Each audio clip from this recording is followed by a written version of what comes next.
morning, but it's good afternoon. Yes. Welcome, we're Grumpy Sheep, Happy Llama. So welcome to our new viewers and our returning viewers. Yes. Sylvie had to coach me because apparently I often say our old viewers, which is kind of maybe offensive. And I apologize to our old viewers if that is the case.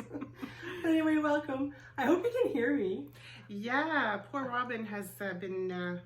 I got the plague. Yes, unfortunately. Yes, I know. I don't know what happened because I don't leave my farm. I haven't left my farm since before Christmas practically. And then one day we were all sitting around watching TV, and then we were all coughing and sniffing, and I said, "Oh my God, I think we have COVID." And then my son went for a test, and yeah, he had the PCR test, and yeah, we had it. So anyway, I'm on my way. I'm pretty much recovered, except my voice you can't really tell. Yeah, you are recovered, or I wouldn't be sitting here right This is now. True. This is true. We kind of did all the counting, and we did all the how many hours since the symptoms, and so on and so forth. So we're well beyond what the minimum limit is. So anyway, Sylvie feels comfortable enough, and she better not get sick. And if she does, it's not from us. Oh, of course not. No. From somebody else. I don't know how it's happening. Anyway, so thankfully, I've had both doses of my vaccine. Unfortunately, I didn't get my booster. I had to cancel my booster because I was sick. But anyway, and then I went to go get it yesterday, and they refused me because it has been 2 weeks since I was sick. So I have to make another appointment and go back. And anyway, 2 weeks, I guess. Yeah, in a couple of weeks. So anyway, by then I'm sure I'll be all fixed up. Yeah. So anyway, welcome. That was a little aside, but anyway, welcome. I hope you enjoy us. We are a knitting, despite the beginning of this, if you are new, we are a podcast where we talk about knitting, spinning, sewing, weaving, all the stuff that we get into that's making. Exactly. And we're going to start off with what we're wearing. So what are you wearing, Sylvie? I am wearing, this is the Pompidou shawl, and I knit this actually quite a few years ago. And is that the Madame Defarge? I don't think. No, I don't think so. From A Tale of It's Two just Cities? No. called Pompidou, and technically, if you look at the pattern, they have little pom poms at the ends, like a pom pom here, pom pom in the middle, in the corner there, and a pom pom here. But I decided against the pom pom. And I got this yarn the last time that we went on our trip to, what's that place called in Quebec? Twist? No, where we have tea. Anyways, the knit store is called Vintage Tinsel. I don't know if they're still there in Vaudreuil, Dorion. I think they're situated. I forget the name of the yarn, but it's knit with like fingering yarn with mohair silk. Yes, exactly. So, and it's not held together. It's you knit one with the fingering, one with the mohair type deal. Nice. Yeah. So that's what I'm wearing. Yep. I am wearing Floof by Skein Deer. It's a really nice sweater. I knit this one with Holstgarn Super Soft held together with Pickles silk mohair. And it's a really nice sweater. It's in navy blue with the Holstgarn Super Soft, and then I had a lighter blue for the Pickles yarn. So I really like this sweater. It's very warm and very cozy. Yeah, it looks and like it. Today I just wanted warm and cozy. Yes. So yeah, that's it. And then I'm also, of course, wearing my knitted socks, anyways, with my hot pink toes. With your hot pink toes? Yes. Yes, I am not wearing socks. I'm wearing my moccasins. So we've been hosting some knit-alongs, some KALs. So we still have finished those whips. That goes until the end of March. And we also have our Briggs and Little sweater KAL. Yes, exactly. That goes until the 15th of March. So you're more than welcome to join anytime. If you cast it on or after January 15th, you're more than welcome to join us. And it's any adult size sweater. Yes. And it's but using Briggs and Little yarn. And if you buy the yarn from us, then you get extra little points. Yeah. So let's see if we can get this working properly because we're having difficulty. So basically for participating, you get 1 point, or when your name goes into the draw once. If you finish the sweater in the time frame before the 15th of March, your name goes into the draw again for the draw. And for every skein of yarn you purchase from us, then your name goes in for each of those skeins. Exactly. So we have one person, Denise, Yeah. who purchased yarn from us and already finished the sweater, so she's already got like 10 points. Yeah. And then she's got another one to start, and then plus all those skeins that she bought from us already too. Yeah. So it wouldn't be funny if she doesn't actually win Aww. a random draw. She'll hate us. Well, they say it only takes one ticket, but anyways. I know. So anyway, that's how that is working. So I hope you join us. We've had a lot of new people come in and play, and it's been nice. Been fun. Yeah, it's been really nice.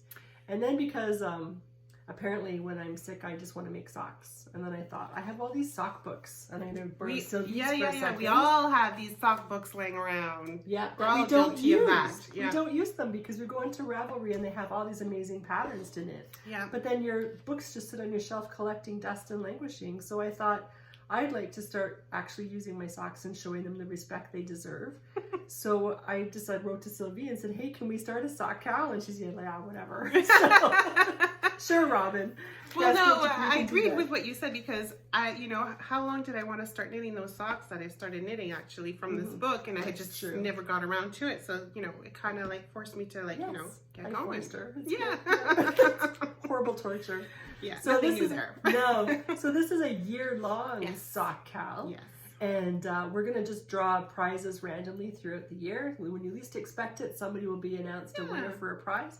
And so all you have to do for this one is just use one of your books. So when you have your cast on post, that you can see in the example in the thread on Ravelry, you just show a picture of the book that you're using, you name the pattern that you have in your sock yarn, and then show your cast on, and that's your cast on post on the thread, and then just knit your socks. And I really hope you join us.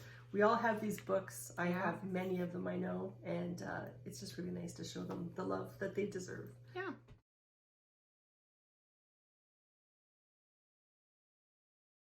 Yes. Okay, so on to finished objects. I don't have any right now, but Robin has a few that she'll show us. So, socks, because I was sick. So these are my first socks that I made from, this is actually a pattern from Operation Sock Drawer. Oh yes, and with the heel, the afterthought heel. Well, I didn't do an afterthought heel. I changed it up. So basically and it was supposed to be 2 at a time, one sock inside of another. So kind of like you're basically doing double knitting. Yeah. And I'm not doing that. So I knit my socks 1 at a time. And I did my own short row heel because I don't really like afterthought heels so much. And but I did use the pattern. So I kind of used the pattern, but not 100%. That's a smooth operator pattern? It's not a smooth operator. No, I thought pattern. that's what. Oh, sorry. It's a pattern from this book. Yes. Okay. I'm sorry. I understood That's okay. smooth operator. Yes, because because I was like smooth operators knit with like 2 at a time. I don't remember that, but yes, there is one in there. Something like Tolstoy's. Yes. Long johns. And I wanted. Tolstoy's. That's actually one of them that I'm interested in doing too. Actually. Are you going to do it double knitting? Yes, I'm interested in trying that out. So it's Tolstoy's Triumphant thermals is the pattern. So that's what I made for these, but I changed it up because, well, plus I didn't have the headspace to mess around with other stuff. No, I just wanted something simple. This was very enjoyable. And then I was knitting these and I kept thinking of that guy from the movie Elf. Will Ferrell? Yes.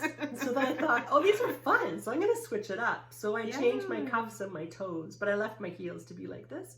So it pretty much lined up nicely. Which it did. Your heels turned out awesome. Yeah, they really, they kind of matched and it worked out really well. But I just switched up my cuffs and my I like toes. that pattern. Very nice. Thank you. Yeah, it's a nice thermal pattern. So I don't know if you can see it, but if you have the book, I highly encourage you to make them. Yeah. Very nice. Those are my pair of socks that I did. And then last podcast, you saw me making one of my Christmas socks. My mask was missing from Christmas. And so I finished those. And so they're my Christmas socks. And these are my own 68 stitches, toe up, short row heel or fishnet's kiss heel. And I finished those. So now I have, well, these are some Christmas socks too. So now I have 2 more pairs to stick in my sock drawer for the start of Advent next year. Yeah. This year, yes, 2022. So are you going to have enough to do Advent or do you still have a few. I still have a lot to knit. Yeah. And luckily I still have a lot of socks in my sock drawer. I'm just going to straighten the can. Yeah, sorry, just kick the table and it kind of kick the table. Yeah. And then before I got sick, I was kind of feeling the burden of working on stuff that just never seemed to end, and I really wanted to finish something. So I cast on something new, which sounds kind of contrary to what it should be, right? But I made little kids mittens, and this was just some stashed yarn, and I can't remember what it was, Yavol, or I don't remember. I don't even disregard that. I don't even know what it was. Anyway, it's on my website. It's on Ravelry, my project pages. But this is the smallest size of Afghans to Afghans. It's a free pattern, or Afghans for Afghans, and it's the basic mitten pattern. I really love this pattern, and I make them all the time. And to be honest, the size medium fits me, which is surprising because I have man hands. So I imagine the large size would fit an actual man. Yeah, the mittens that I knit for my nephew with my hand spun, I used the... that pattern? Yeah, and I enjoyed it too. Yeah, I really like them. And then I had made a hat to go with it because I had yarn left over. I'm just concerned that maybe I didn't make this quite deep enough before I started my decreases. I did 5 inches and I think maybe I should have done 7.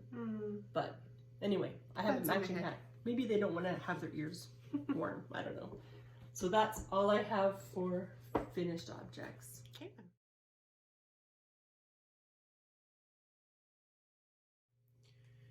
Okay, so on to whips. And what are you working on? I'm doing a test knit. Don't get No. I know. I know.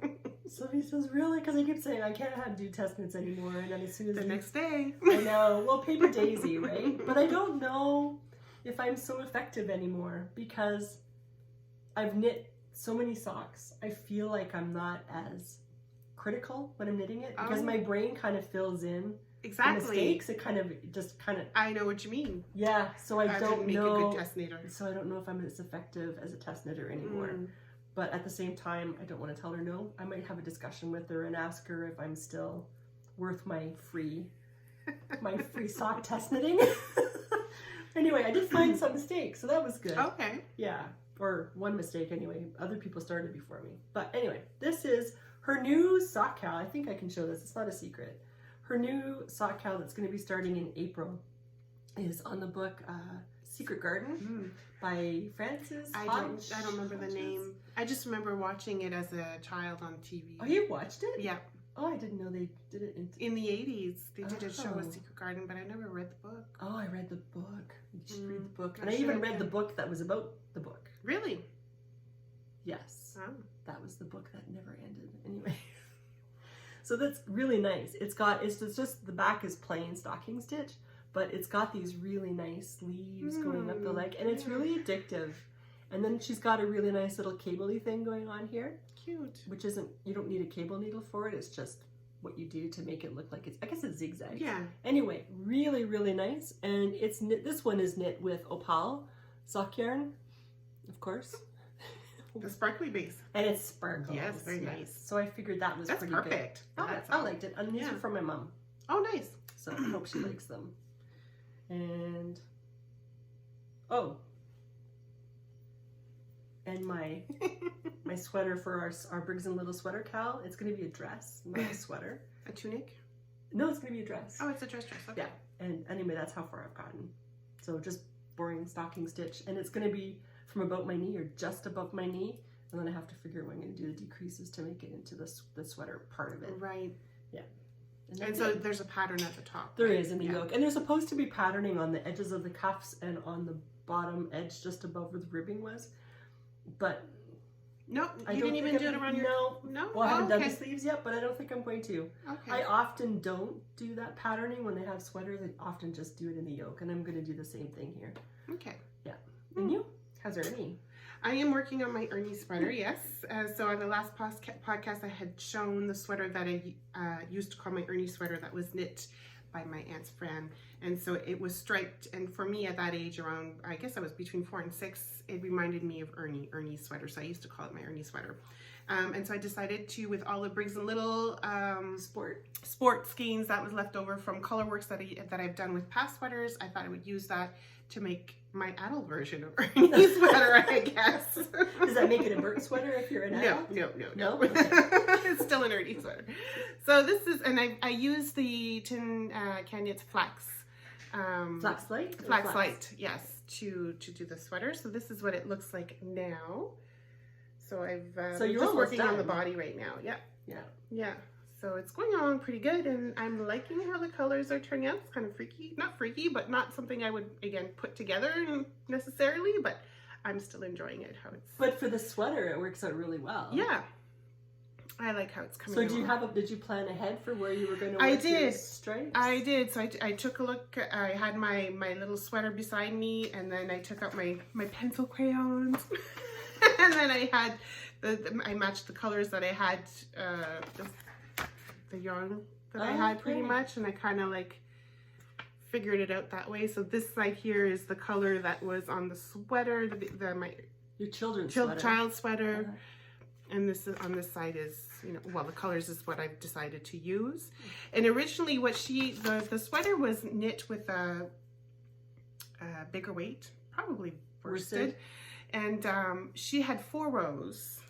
She had knit 4 rows, and then the smaller one 2 rows. And I was going to do that originally, but then when I started, just the 4 rows. See, this is 4 rows here. I thought, oh, that's not going to look good, or to me. So I doubled it. So the bigger ones is 8, and the smaller one is 4. And that's probably a good idea too, because you're no longer a little kid. Right, and the yarn is smaller too, right? Or smaller. It's sport rather than worsted. Yeah. Nice.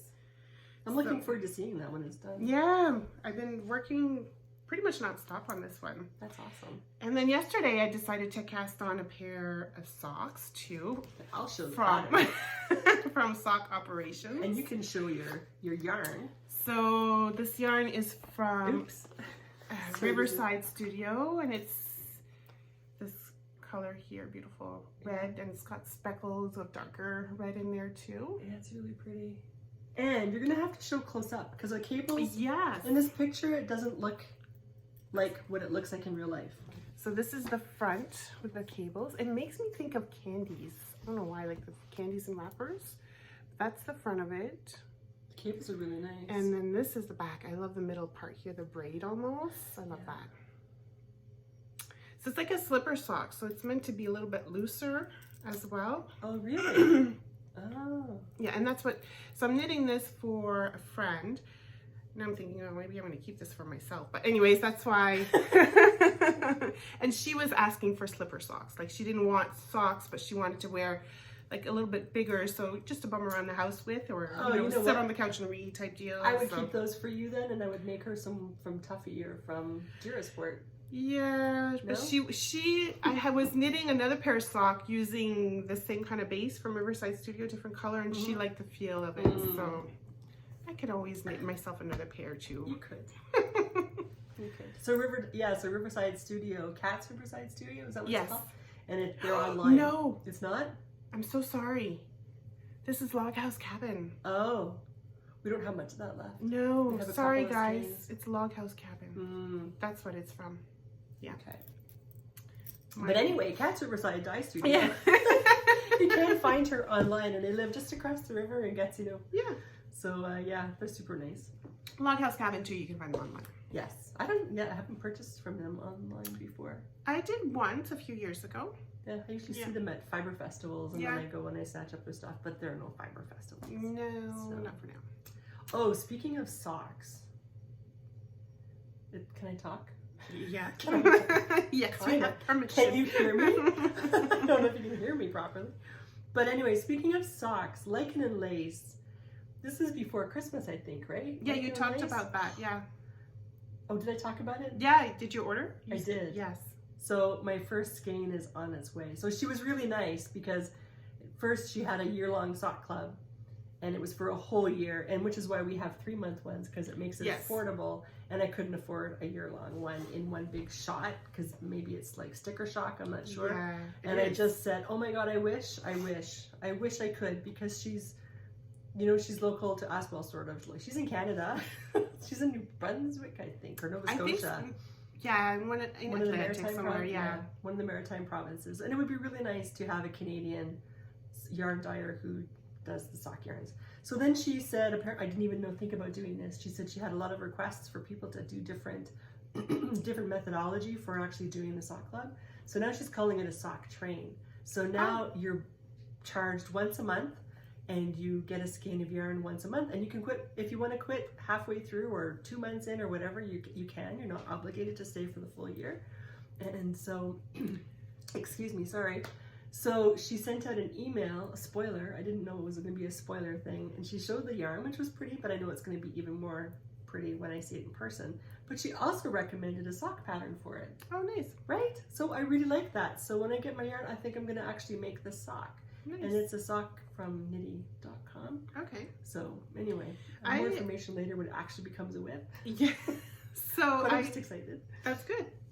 I'm part of the, so I'm a huge Outlander fan. So basically, it's cool that she's doing month to month because I'm doing that too with Lolo Did It yarn. She had the year-long Sock Club Outlander theme, and it is month to month as well. Otherwise, there's no way I could have like afforded to just pay one lump sum for 12 months. Yeah.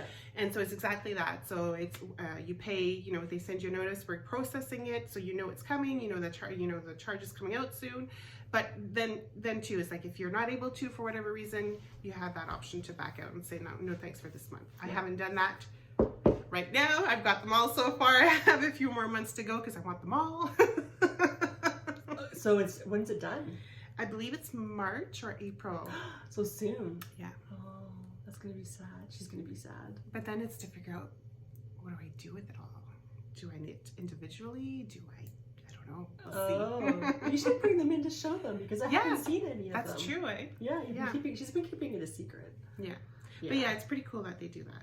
So, anyways. That is very cool. So I'm seeing some little squares there on the table.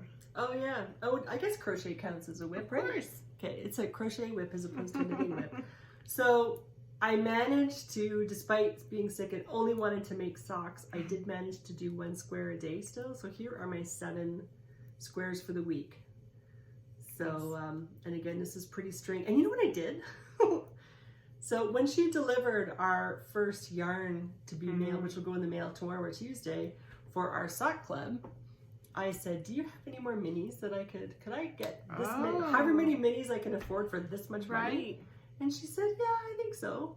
So I got a whole bunch more minis. To go in your blanket. To go in my blanket because it wasn't gonna be big enough. So I thought it would have because you were able to get like 3 out of them. Yeah, but it still wouldn't have been, you know, either my shoulders would be cold or my feet would be cold or something. So right. I would just be doing this with the blanket. So I thought I wanted to have something a bit bigger. So yeah, so now I have some more mini skeins to extend the size of my blanket. That's good. Yes, so thank you very much, Corinne, for the pretty string. Very happy. And you should see the color, but we're not going to show you. But we can show you. This is totally, I'm sorry. We're totally off script. It's okay. We'll go into this here and then we'll hop back. Go back? Yes. Okay. Sorry, guys. So what were you going to say about it? So Pretty String had a mistake. And I saw the mistake and I said, oh my God, it's such mine. A beautiful mistake. I know. And I said, I don't care what we're doing, but those are mine. And so I got to keep one, of course, but I mean mine. And now it's in our shop. We have 2 more in our shop. Only 2? One, yeah, because she only had 4 mistakes. I thought it was 5. No. And I got 1 and you got 1. Yeah. So there are 2 more in the shop. Look at this beauty. It is so pretty. Yes. And I've already got a plan for this one here. So I don't know if you subscribe to Lyrical Knits. She is having a mystery knit along starting February 22nd if you're interested. A mystery knit along for a shawl, and it requires 4 skeins. And it's the Princess Bride theme. And the rest of your colors are? That's my colors. So I've got blue, and then I'll have pink, green, and yellow. You should have seen her face when I told her. Oh, okay. I said, yeah, it'll look good. I hope it does. I'll see it when it's done. I don't even know what the shawl will look like because it's a mystery, but it'll look good. Yeah, but this is gorgeous. So yeah. Yeah, it is beautiful. So we have 1 sock base in that, which is this merino and nylon, and the other base is BFL. Yeah. Which is BFL, cashmere, and silk. Is that it? Just cashmere. Yeah, BFL, cashmere, and silk. There you go. Yeah, so 70 BFL, 20 silk, and 10 cashmere. So really nice. So that's why I want to try to get this done too, because on February 22nd is that Mystery KAL. Oh, you'll finish it in time. I hope so. I think so. That's like a month. Almost. Well, yeah. You're good.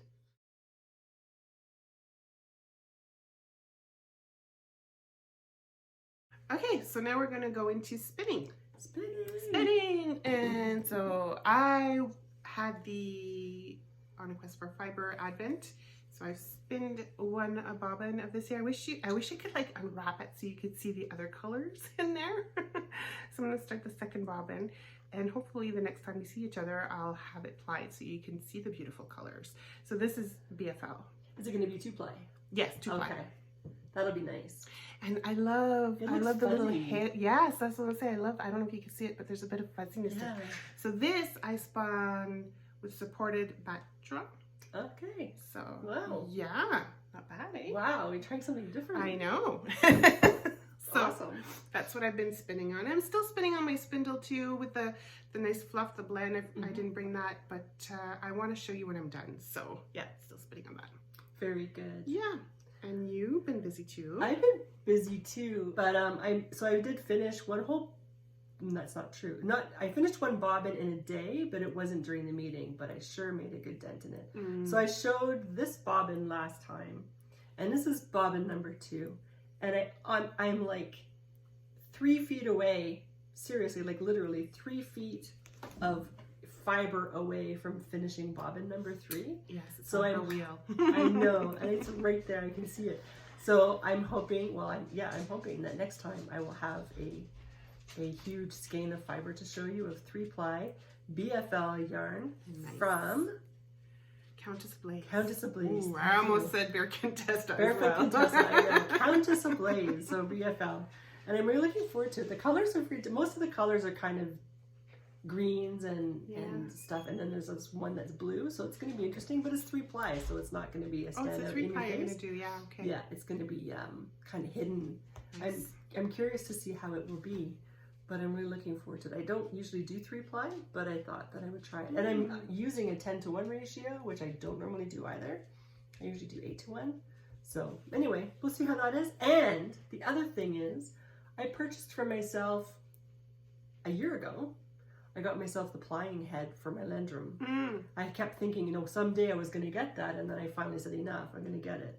So I've never used it before, so I'm going to have to Google how I attach the band, the drive band. Yeah. It's got a new drive band. And I think you just pop something off, but I've never done that. And I've had my wheel for 20 years, so I don't want to break my poor darling wheel. But anyways, I'm going to use the plying head and see if I can actually get all 3 bobbins onto that one. That'll be nice, eh? That'd be cool. Yeah. Yeah. So we'll see. That'll be next time. Cool. And I think that's all I have for spinning. Do you have anything sewing or weaving or anything, Sylvie? Sewing or weaving? No, I do not, because I've been busy on my Ernie sweater. Well, that's a good thing to be busy on. I just have this one pattern. When I was talking before about my sweaters, and if I wear my sweaters every day, I was thinking, how am I going to keep them clean? I don't mean clean like from wearing them myself, like my body or whatever, because it's wool in it. It's not going to smell for a long time and so on and so forth. But I'm talking about like if I'm cooking and I get spaghetti sauce splashed on me or something, how am I going to keep my stuff clean? And then I was thinking, oh yeah, people used to wear aprons. Yeah. And now I can totally see why people would wear aprons, because you would wear you'd wear nice clothes that had to keep, and you had to keep them for a long time. So you'd wear an apron over top to make sure they lasted as long as they possibly could. So I found this one pattern from Simplicity. That's a cute one. And I thought, I could wear an apron like this. And especially when I start sewing my own clothes. I guess I've started. But when I actually have a substantial wardrobe of hand-sewn clothes, I'm going to want to keep them nice too. But I still want to go around the house doing stuff. Yeah. So I thought would be a good thing, like a good apron. And I would wear this. So anyway, nice. No plans for it just yet, but I have it for when the spirit moves me. Good. Yeah, and that's all, folks. No. Yeah. Yeah. This is a little thing. So if you're bored, if you're done, you're done. But this is just a little thing. Do you ever watch on TV I think it's on TVA. It's the local station. I think it's Ontario station, but it's in French. TVA? No. Well, TVA is in Quebec. Some Ontario. I don't know how far up in Ontario. TFO? TFO is a Franco-Ontario. Oh, okay. Anyway, on one of those channels, they have this one show called Le Monde, Selon. I think I'm pronouncing it properly. And it's this chef from Quebec who goes around and he just goes to another country. So he goes to Iceland and he sees how they cook, and then he tries to make his own thing using his the own things, flair type his deal. own, yeah, his own interpretation of what they were using with their local stuff, and then it's really fascinating. And most of the time I have no idea what's going on, but and the sad thing is that oftentimes it's in English, because he's visiting people in Iceland, they speak English, and then they have the French that goes over top of it, so that I miss it. But I can see what he's doing, and I can get enough of the basic stuff to find it interesting. And last night he went to Japan. Oh. And it was fascinating. My son is very into, because he watches those Cooking shows? anime. Animes, okay. Anime, and he reads manga books. You know, Mm. those, what do you call them? They're like cartoons, but they're books. Yeah. What do you Like, there's a word for that. Bande dessinée, I have that in my mind, but Yes. that's not it. The English version of Yeah. that. I don't know. Anyway, I'm sorry, I don't know that. I can't think of the word Sorry. for that. Me neither. I can't think of it in English. But he wants to go to Japan, and he's very interested in Japan. And at the same time, coinciding with that, I'm kind of like bored with what am I going to make, because it always seems like the same thing. So when we were watching Le Monde, Selon Chuck yesterday, and he was making... Shock. Do you know that show? No, but I just realized what you're saying. Oh, sorry. How did you say it properly? Chuck is the guy's name. Yeah. So, okay. So It's you're Le saying Monde, Le Monde. Selon. So the world it's the world according to Chuck. Oh, accord. That's what Selon means. Selon. Oh, okay. Selon. S-E-L-O-N is how you Yes. spell it. I just can't pronounce it. So anyway, he was showing, I guess in Japan, in this area that he's in, I'm just going to say what I understood from him in French and my English, Yeah. was that they eat rice balls a lot. Oh. And then he made some rice balls, and it was so easy. And it's like, oh my God, we can so do that. And then he was showing how they went to another part and they were making noodles. They have all different kinds of noodles, but these particular noodles were buckwheat noodles. And I guess they have these noodles because they have more protein. So then they can have noodles with whatever kind of vegetarian dish, but you're still getting a greater input of protein. So that started me researching last night. I spent 2 hours last night and 3 hours this morning trying to find a quality, highly rated Japanese cookbook for my son. Plus he loves sushi whenever we go to sushi. Yes, you always, yeah. He has to. So anyway, I wanted to get something for him. He's turning 18 this summer, which is kind of scary. But I wanted to have something for him where he could experiment at home, because he does like to cook at home, but we just don't have all the interesting stuff that he wants to try. So I found a couple of cookbooks, and I also ordered a sushi kit for him. Oh, cool. So now he's like beside himself. He can't wait. When's it going to arrive? I said, well, I just ordered it this morning. So anyway, so that was the whole thing, was watching that show on TV, and now I think we're going to be enjoying some different sushi, kinds of kind of other meals? Japanese kind of influenced meals, or Japanese meals. Yeah. Oh, and they had dumplings. Oh, pork dumplings. They're not so hard to make. I thought they were really hard to make, but they're not. So I'm very happy about that. Good. Anyway, that's our little aside. So he's already going, oh my God, I just lost 10 minutes of my life. I'm not going to get it back. But that's all we have, actually, when it comes to the knitting and the weaving and or not even the weaving, knitting and the spinning. Making, really? Yeah. I'll share with you any good recipes that I find. That's making too, right? Yeah, but not along these lines. No, not fiber related, unless I drop something in the pot. Yeah. Oh, and then also we were doing, before Christmas, we were doing spinning different breeds and stuff.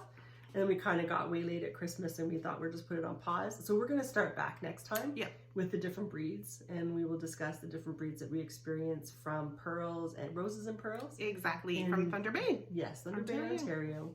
So we will start that again next time, just in case you were wondering. Well, enjoy your next 2 weeks. We'll see each other again in 2 weeks. That is very true. Thanks for joining us, and take care. Bye. Bye-bye.